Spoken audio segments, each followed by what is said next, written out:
अजीज़ तलबा, हम अगले मौजू शॉर्ट सर्किट और ओवरलोडिंग की तरफ बढ़ते हैं। सबसे पहले शॉर्ट सर्किट।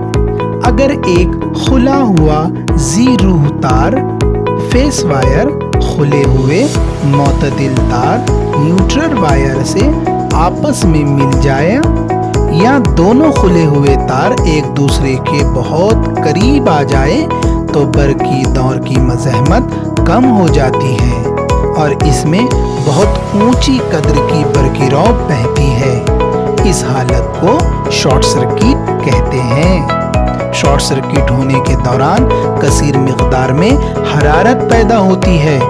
जुड़े हुए आलात का दर्जे हरारत बहुत ज़्यादा हो जाता है, इसलिए बरक़ी दौर में आग लग जाती है।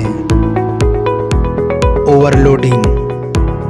तारीफ: जब बरक़ी रौ की काबिले इजाज़त मिक़दार से बहुत ज़्यादा मिक़दार बरक़ी दौर में गुज़रने लगती हैं तो ऐसी हालत को ओवरलोडिंग कहते हैं।